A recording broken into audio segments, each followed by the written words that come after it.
ہم سب کا جو ہے اس جیتی جاگتی چلتی پھرتی اور دوڑتی بھاگتی زندگی کے ساتھ بہت ہی گہرا تعلق ہے۔ آئے دن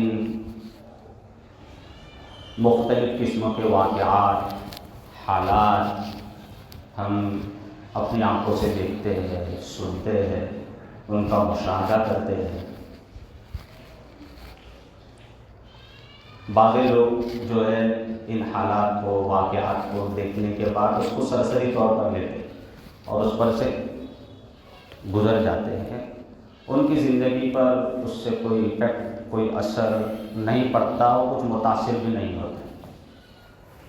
بعض لوگ جو ہیں حساس طبیعت ہوتے ہیں، ان چیزوں کو دیکھتے ہیں، پڑھتے ہیں، اس سے ایک سبق لیتے ہیں، ان کی طبیعتوں پر، ان کے مزاج پر اس سے اثر بھی پڑتا ہے، ایفیکٹ بھی پڑتا ہے۔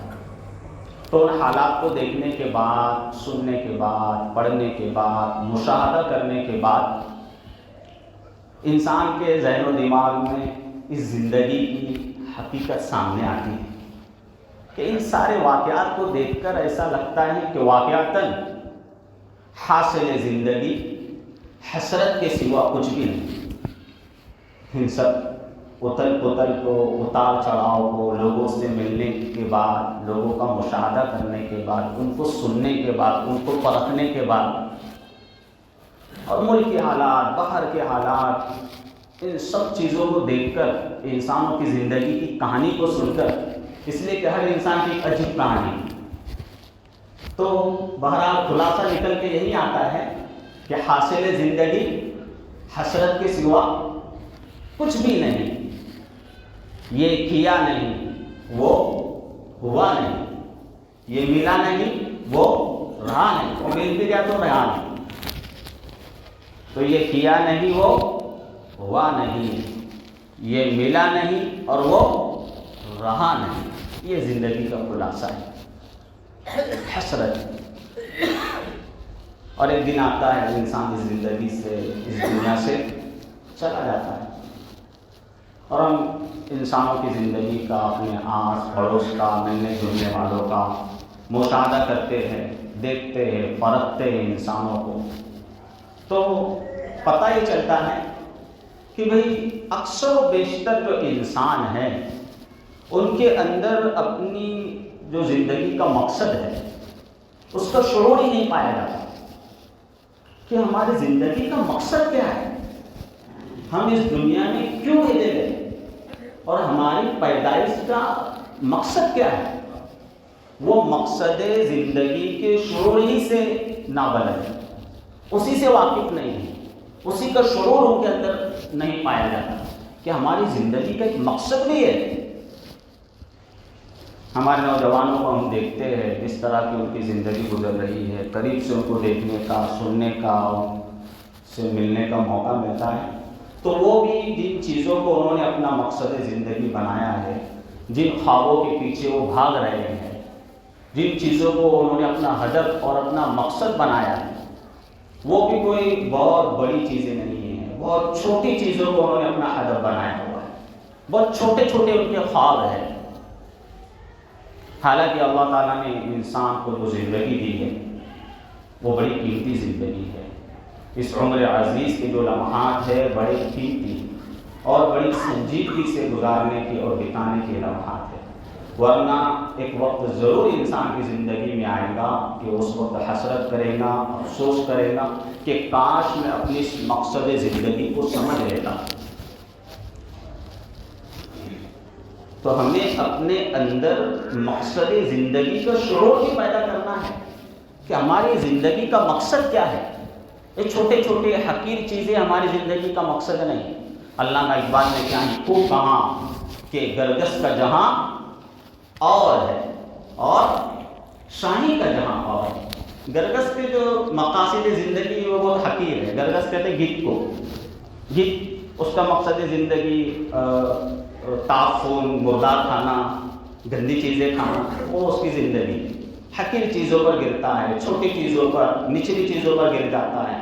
اس سے وہ اٹریکشن میں آ جاتا ہے اور اتنی اوپر ہزاروں کلومیٹر اوپر کی یا فٹ اوپر کی بلندیوں سے نیچے اتر آتا ہے. کس لیے بھائی؟ مولا کھانے کے بعد. لیکن شاہین اس کا مقصد زندگی الگ ہے. علامہ اقبال رحمۃ اللہ علیہ نے کسی چیز کی عظمت کو بیان کرنے کے لیے، اولو العزمی کو بیان کرنے کے لیے، بلند مقاصد کو بیان کرنے کے لیے شاہین پرندے کا انتخاب کیا. کہ شاہین کے کیا بھائی، اس کے کیا کہنے، اس کے مقاصد کو ذرا غور کرو کہ وہ جلدی نیچے نہیں اترتا، چھوٹے مقصد کے لیے آسمان سے نیچے نہیں آتا. چھوٹے چھوٹے مقاصد کے لیے شاہین آسمانوں کی بلندی سے نیچے نہیں اترتا. کیوں؟ اور اگر اچھا اپنے ٹھکانے پر اترتا بھی ہے تو بہت ہی بقدر ضرورت آتا ہے، اور اگر اترنے کی ضرورت بھی پڑتی ہے تو وہ پہاڑوں کی چٹانوں پر اترتا ہے، قصر شاہی کے گنبد پر نہیں اترتا. ایک پیارا ایک بات سمجھانا چاہ رہے علامہ اقبال نوجوانوں کو، ہم سب کو، پوری قوم کو، کہ قصر سلطانی کے گنبد پر نہ اترنے کا مطلب یہ ہے کہ وہ راحت کو، عیش کو، آرام کو اپنی زندگی کا مقصد نہیں بنا، بلکہ اولو العزمی کو، ہمت کو، حوصلے کو، اس کو اپنی زندگی کا کیا بناتا بھائی؟ مقصد بناتا ہے. تو چھوٹے چھوٹے مقاصد نہیں چاہیے. اور اگر کوئی شخص چاہے کہ میں شاہین کو نیچے اتاروں آسمانوں سے، اور اس کے جو دانے بکھیرتا ہے، تو دانے بکھیرنے سے بھی نیچے نہیں اترتا. آپ دانے بکھیر کر چڑیا کو تو قابو میں کر سکتے ہو، چڑیا کو تو نیچے اتار سکتے ہو، کبوتر کو آپ دانے پھینک کر نیچے اتار سکتے ہو، فاختہ کو آپ دانے پھینک کر نیچے اتار سکتے ہو. لیکن آپ چاہے جتنی مرضی دانے بکھیر دے، گیہوں کے، گندم کے، گوریا بکھیر دے، شاہین کو آپ آسمان سے نیچے نہیں اتار سکتے. حالانکہ گوریا بکھیر دی گئی، لیکن شاہین اترنے کے لیے تیار نہیں. کیوں؟ اس کی زندگی کے مقاصد بلند ہے. شاہین کو اگر اتارنا ہے تو آپ کو بڑا پرندہ رکھنا پڑے گا نیچے، کوئی بڑا جانور نیچے رکھنا ہوگا، اور اس میں بھی شاہین کی نگاہ بڑی تیز ہوتی ہے.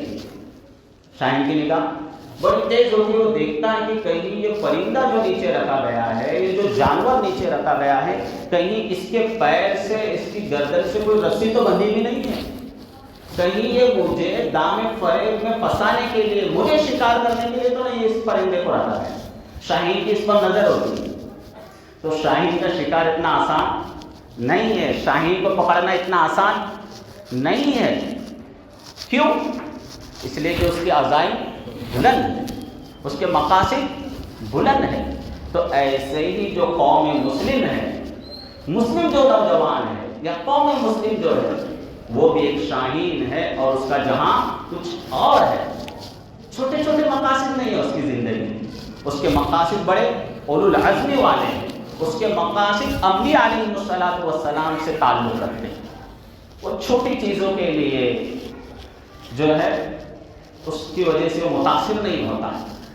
لہذا خلاصہ یہ ہوا کہ جو ہماری زندگی ہے، اس کا جو مقصد ہے، اس مقصد کے بارے میں ہم سب کو شعور پیدا ہو جانا بہت ضروری ہے کہ اللہ تعالیٰ نے جو ہم کو بنایا ہے، اللہ تعالیٰ نے جو ہم کو پیدا کیا ہے، ہمیں جو ایک انسان کو جو غیر معمولی صلاحیتیں دی ہے، قابلیتیں دی ہے، ذہانت دی ہے، وہ ہماری قابلیتیں، وہ ہماری ذہانت، ہماری جو توجہات ہے، وہ کہاں پر لگ رہی ہے، کس میدان پہ لگ رہی ہے، اس چیز کا جاننا ہم سب کے لیے ضروری ہے کہ میرا وقت، میری صلاحیتیں، میری ذہانت، میری قابلیت کہاں پر استعمال ہو رہی ہے.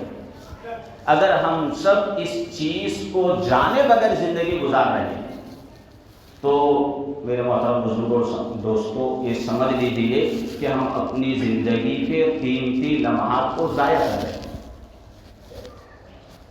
اگر ہم اپنی زندگی کے مقصد کو ہم نے نہیں سمجھا اور اس کو سمجھے بغیر اپنی زندگی ہم گزار رہے ہیں، تو اس کا مطلب یہ ہوا کہ اتنی قیمتی زندگی جس پر جنت اور جہنم کا، آخرت کی کامیابی کا یا ناکامیابی کا دار و مدار ہے، اس کو ہم کیا کر رہے ہیں؟ ضائع کر رہے ہیں. سوچنے والی اور سنجیدگی کی بات ہے. یہ سرسری سننے کی اور رسمی چیز نہیں ہے. کہ بھائی میں نے کہہ دیا، آپ نے سن لیا، چلو جاؤ۔ بڑی سنجیدگی سے اور غور و فکر کرنے کی بات ہے، مجھے بھی کرنا ہے، آپ کو بھی کرنا ہے کہ اگر ہم ان چیزوں کو سنجیدگی سے نہیں لے رہے ہیں اور اس پر غور و فکر نہیں کر رہے ہیں تو یوں سمجھیے کہ ہم اپنی زندگی کو ضائع کر رہے ہیں۔ اللہ کے رسول صلی اللہ علیہ وسلم نے ارشاد فرمایا کہ من حسن اسلام المرء ترکہ ما لا یعنیہ، کہ ایک مومن کے اسلام کا حسن یہ ہے کہ وہ ایک بامقصد زندگی گزارتا ہے، اولو العزمی کے ساتھ اپنی زندگی گزارتا ہے، لا یعنی طور پر اور بے مقصد چیزوں کے پیچھے اور چھوٹی چھوٹی حقیر چیزوں کے پیچھے وہ نہیں لگتا اور اس کے پیچھے اپنی زندگی کے اوقات کو ضائع نہیں کرتا۔ تو ہم سب کو جو ہے اپنی زندگی کا مقصد سمجھنا ہے، اس کا ایک شعور اور اس سلسلے میں اپنے اندر ایک بیداری پیدا کرنا ہے۔ اور ظاہر سی بات ہے کہ جب ہم اس بات کو سمجھنا چاہتے ہیں کہ میری زندگی کا مقصد کیا ہے، سب سے پہلے تو اس بات کو سمجھنا ہے کہ ہماری زندگی کا ایک مقصد ہے۔ اب ظاہر سی بات ہے ہماری زندگی کا مقصد ہے تو اس مقصد کو کس سے پوچھا جائے گا؟ جو زندگی کا خالق ہے، جو ہماری حیات کا خالق ہے، اسی سے پوچھیں گے بھائی کہ ہماری زندگی کا مقصد کیا ہے۔ اس لیے کہ ہم کو جاننا ہی، ہم کو یہ بات پتہ چلی کہ ہماری زندگی کا ایک مقصد ہے، حیات کا ایک مقصد ہے، تو اس مقصد کو خالق حیات ہی سے پوچھیں گے، زندگی کو پیدا کرنے والے ہی سے پوچھا جائے گا کہ اللہ، اے ہمارے رب، اے ہمارے خالق جس نے ہم سب کو پیدا کیا، ہماری زندگی کا مقصد ہم کو بتلا۔ تو رب جو ہے ہمیں اپنی زندگی کا مقصد بتلاتا ہے۔ کیا بتلاتا ہے؟ فرمایا کہ تبارک الذی بیدہ الملک وهو على كل شيء قدير الذي خلق الموت والحياة ليبلوكم أيكم أحسن عملا۔ کہ عجیب و غریب الفاظ قرآن نے استعمال فرمائے، بڑے اٹریکشن ہے قرآن کے الفاظ میں۔ تبارک الذی بیدہ الملک، اللہ تعالیٰ اپنی قدرت کو اور لامحدود طاقت کو بیان کر رہے ہیں کہ سب کے سب بادشاہت اللہ کے قبضے قدرت، وهو على كل شيء قدير، اس کی طاقت، اس کی قدرت لامحدود ہے۔ اور کیسی قدرت کا مالک ہے؟ اس کا ایک چھوٹا سا نمونہ، الذی خلق الموت والحیاۃ، کہ اس نے تمہیں زندگی اور موت کا ایک نظام چلا کر رکھا ہے۔ کیسی قدرت ہے اس کی؟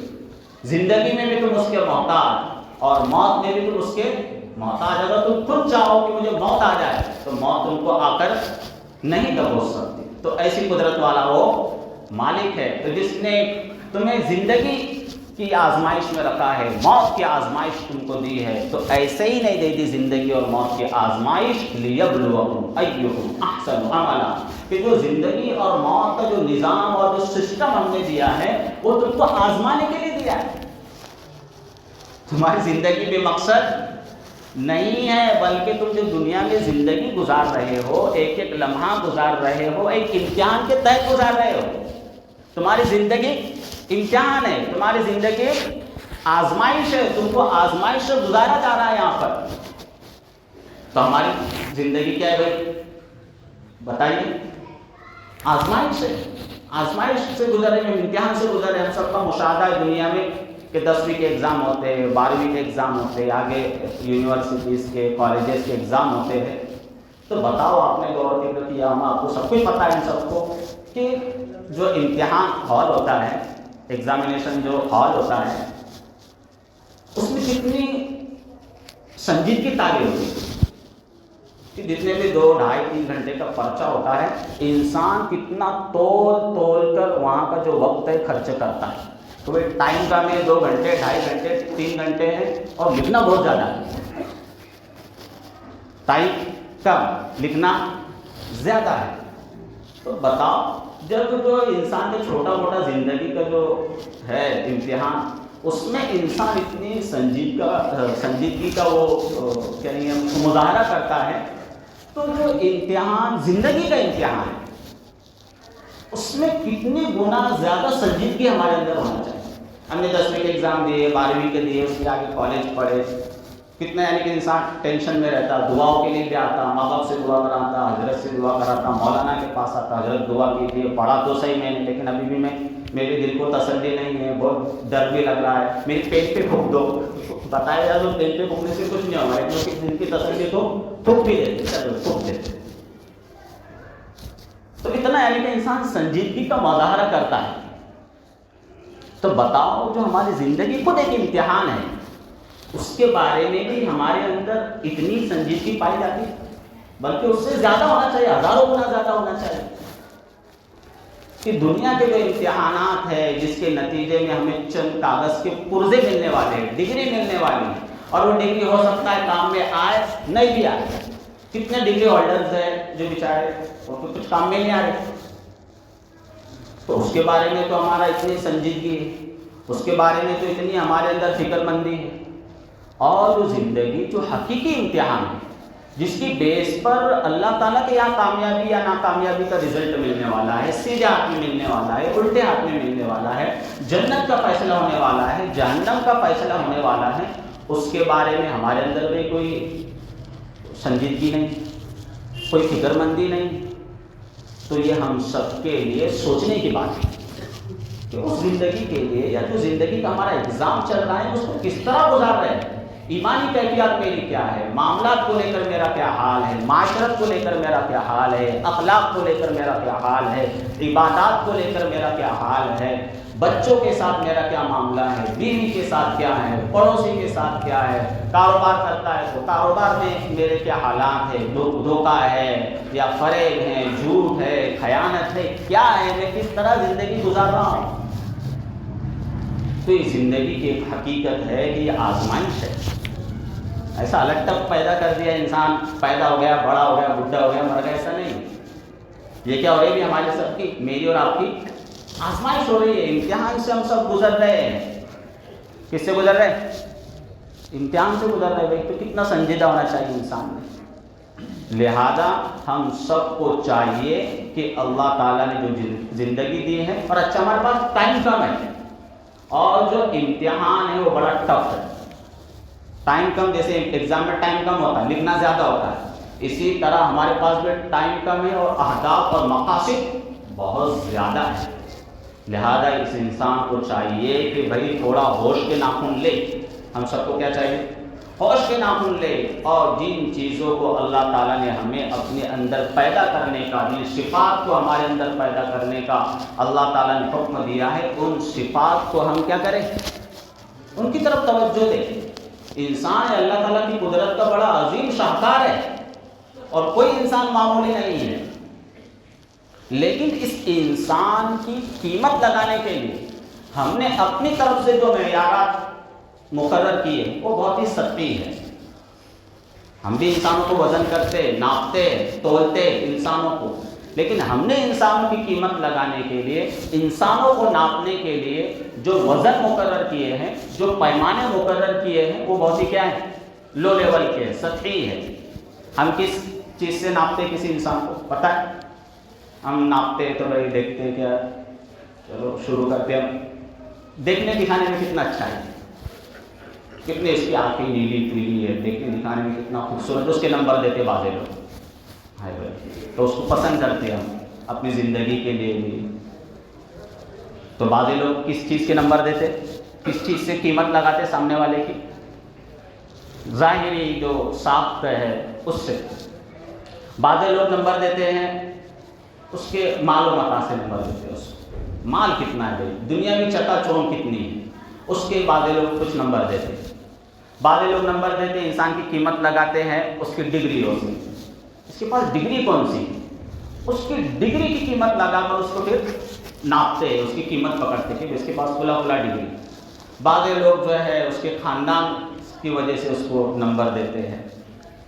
تو یاد رکھیے انبیاء علیہ الصلوۃ والسلام کی تعلیمات میں ان میں سے کوئی چیز انسان کی, کسی بھی چیز سے انسان کی قیمت نہیں لگتی. نہ مناصب سے لگتی ہے, نہ ڈگریوں سے لگتی ہے, نہ عہدوں سے لگتی ہے. ان میں سے کوئی بھی چیز انسان کی قیمت لگانے کے قابل نہیں ہے. انسان کی جو قیمت لگتی ہے وہ انسان کے اندر کی چیزوں سے لگتی ہے, انسان کے باہر کی ان میں سے ایک بھی چیز نہیں. سب سے پہلے انسان کی قیمت لگتی ہے ایمان سے. کس چیز سے؟ ایمان. ایمان کو بہت چھوٹی نعمت نہیں, بہت بڑی نعمت ہے کہ انسان ہے جو اپنے خالق کو ماننے والا ہے اور اس کے خالق کی صفات پر, اس کی ذات پر ایمان رکھتا ہے, اس کو مانتا ہے. جیسے کہ ایک شخص اپنے باپ کو مانتا ہے اور ایک شخص جو اپنے باپ کا انکاری ہے، دونوں میں زمین و آسمان کا فرق ہے، تو اسی طرح اللہ کے نزدیک بھی اپنے ماننے والے اور اپنے نہ ماننے والے میں بہت فرق ہے۔ تو سب سے پہلے انسان کی جو قیمت لگتی کس سے؟ ایمان سے۔ پھر اس کے بعد ایمان کے بعد انسان کی جس چیز سے قیمت لگتی ہے وہ اخلاق حسنہ ہے، کہ ایک سچا آدمی، ایک سچا شخص بہر صورت ہر حال میں وہ قیمتی ہے جھوٹے آدمی سے۔ ایک سچا آدمی ہر صورت میں جھوٹے سے قیمتی ہے، چاہے جھوٹا کتنا ہی خوبصورت ہو، چاہے جھوٹا کتنی ہی مال و دولت کا مالک، چاہے جھوٹا کتنی ہی دنیاوی اعتبار سے چکا چوند اپنے پاس رکھتا ہو، لیکن سچا بہر صورت اس سے قیمتی ہے، چاہے سچا کالا کلوٹا ہو، چاہے وہ سچا غریب ہو، چاہے وہ سچا مزدور ہو، بہرحال وہ اللہ کے نزدیک کیا ہے؟ قیمتی۔ ایک خائن ہے، خیانت کرنے والا ہے، اور اس کے مقابلے میں ایک امانت دار ہے، امانت دار یہ قیمتی ہے، اور خائن کیا ہے بھائی؟ وہ قیمتی نہیں ہے اللہ کے نزدیک۔ اللہ کے نزدیک امانت دار قیمتی ہے، اور خائن جو ہے وہ اللہ کی نظر میں گرا ہوا ہے، چاہے وہ جو ہے کتنا ہی مال و دولت رکھتا ہو، کتنی ڈگریوں کا مالک ہو، خیانت نے اس کے نمبر گرا دیا، خیانت نے اس کو گرا دیا۔ اب جس چیز نے یعنی کہ خیانت نے اس کو گرایا ہے، تو اس کی مالداری یا اس کا حسب و نسب والا ہونا یا اس کا حسین خوبصورت ہونا اس کو اونچا نہیں اٹھا سکتا۔ جب خیانت نے اس کے نمبر گرا دی، تب مال والا ہونا اس کو نمبر نہیں دے سکتا۔ لہذا اگر ہم یہ سوچتے ہیں، ہمارا یہ خیال ہے کہ فلاں شخص جو ہے جھوٹا ہے، لیکن چونکہ وہ حسب و نسب والا ہے، اونچے خاندان والا ہے، اس لیے میں اس کو اونچا سمجھتا ہوں، تو یہ ہم نے انسان کو ناپنے کا جو معیار ہے اس کو بہت ہی گرا دیا، اس کو ہم کہیں گے کہ گھٹیا معیار ہے انسان کو ناپنے کا۔ اگر ہم کسی شخص کے بارے میں جو خائن ہے، خیانت کرنے والا ہے، اس کے بارے میں سمجھتے ہیں کہ بھئی یہ میرے نزدیک اچھا بندہ ہے، چاہے کیونکہ اس کے پاس مال ہے، اگرچہ اس کے اندر خیانت کی صفت ہے، بڑا خائن ہے، لیکن چونکہ اس کے پاس مال ہے، اس کے پاس مناصب ہے، اس کے بعد عہدے ہیں، اس لیے میں اس کو اچھا سمجھتا ہوں۔ تو اس کا مطلب یہ ہوا کہ ہم نے جو انسان کو ناپنے کا جو پیمانہ ہے، جو معیار ہے، اس کو کیا کر دیا؟ گرا دیا، گھٹیا معیار ہے۔ اور جو قوموں کو جو ترقی حاصل ہوتی ہے، عروج حاصل ہوتا ہے، وہ ان صفات کی بیس پر، ان صفات کی بنیاد پر رینکنگ ان کو حاصل ہوتی ہے۔ عربوں کی تاریخ ہمارے سامنے ہے کہ جو عربوں کو جو اللہ تعالیٰ نے عروج دیا، صحابہ کرام کو، کہ نبی صلی اللہ علیہ وسلم کی نبوت سے پہلے بھی ان کے نزدیک کسی بھی انسان کی قیمت لگانے کے جو صفات تھی، جو معیارات تھے، وہ نہیں تھے جو ہمارے یہاں ہے۔ ہمارے یہاں مال ہے، اور جو ہے بھائی ڈگریاں ہیں، عہدے ہیں، چکا چوند والی زندگی ہے، دنیا کا ساز و سامان ہے، یہ ان کی قیمت لگانے کا معیار نہیں تھا۔ ان کے نزدیک بھی اخلاقی چیزوں ہی کو کسی انسان کو ناپنے کا معیار بنایا جاتا ہے، کہ فلاں جو ہے سردار بنانے کے لائق ہے، اس لیے کہ بڑا بہادر ہے، اس لیے کہ اس کے اندر مہمان نوازی کی صفت ہے، اس لیے کہ اس کے اندر رحم دلی ہے، اس لیے کہ جو ہمارا سردار ہے بڑا عفیف ہے، پاک دامن ہے۔ آج ہمارا یعنی کہ معیار یہ ہو گیا کہ چاہے سامنے والا کتنا ہی امین ہو، اس کی کوئی حیثیت نہیں، چاہے کتنا ہی سچا ہو، اس کی سچائی کی کوئی حیثیت نہیں ہمارے نزدیک۔ کسی کو ناپنا ہو یا رشتہ لے کر جانا ہو یا رشتہ لینا ہو، وہ چاہے ایک نمبر کا سچا ہو، چاہے ایک نمبر کا امانت دار ہو، لیکن اس کی امانت داری کی کوئی حیثیت نہیں، یعنی کہ کتنا ہم زوال کا شکار ہو چکے۔ اب بتاؤ ان صفات کے ہوتے ہوئے کوئی قوم کیسے لوگوں کی یعنی کہ رہنمائی کر سکتی ہے، کیسے لوگوں کے لیے لیڈر بن سکتی ہے، کیسے وہ قوموں کی قیادت کر سکتی ہے، کہ جن کے نزدیک امانت داری کوئی حیثیت ہی نہیں رکھتی، سامنے والے کسی کا سچا ہونا کوئی حیثیت نہیں رکھتا، کسی کا پاک دامن ہونا کوئی حیثیت نہیں رکھتا، کسی کا غیرت مند ہونا کوئی حیثیت نہیں رکھتا، تو بتاؤ ان معیارات کے ہوتے ہوئے کوئی قوم کیسے ترقی کر سکتی ہے؟ تو ساری کے ساری زوال کی علامت ہے۔ ہم یہ سمجھتے ہیں کہ ہمارے پاس سائنس نہیں ہے، ٹیکنالوجی نہیں، اس لیے ہم پیچھے، ایسا نہیں۔ سائنس ٹیکنالوجی کا نمبر تو بعد میں آتا ہے. صحابہ کرام کے پاس کون سی سائنس تھی و ٹیکنالوجی؟ لیکن پوری دنیا پہ چھا گئے. لوگوں نے، انسانوں نے اس کو قبول کیا. کیوں قبول کیا؟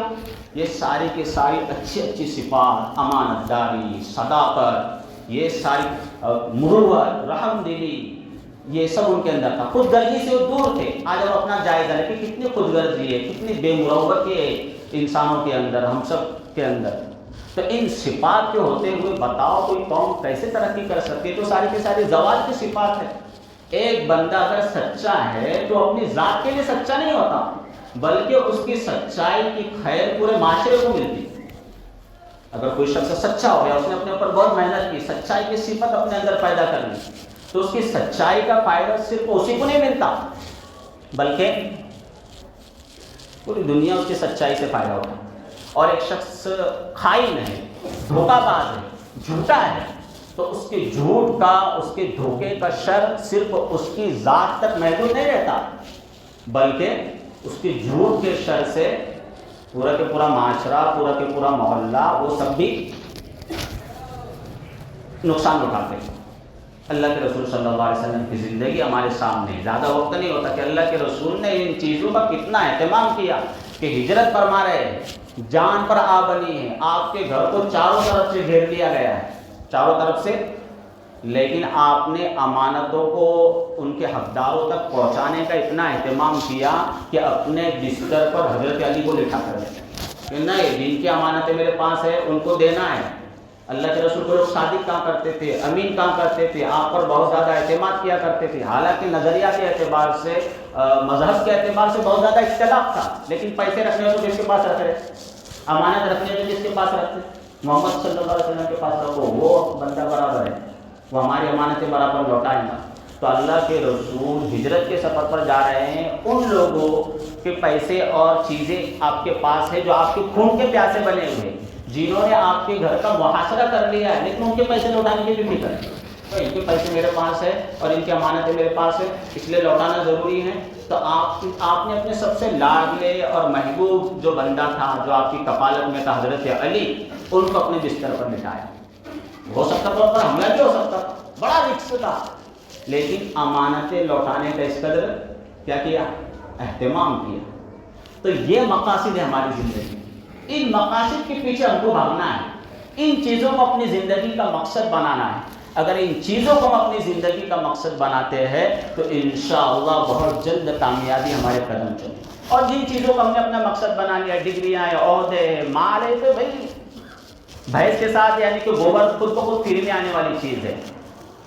ان چیزوں کو اگر کوئی مقصد بنا رہا ہے تو ایک ایسی اس کی مثال ہے، جیسے کوئی شخص بھینس خریدنے گیا، اس سے پوچھا جائے کہ کیوں خریدنا ہے؟ تو گوبر ملے گا.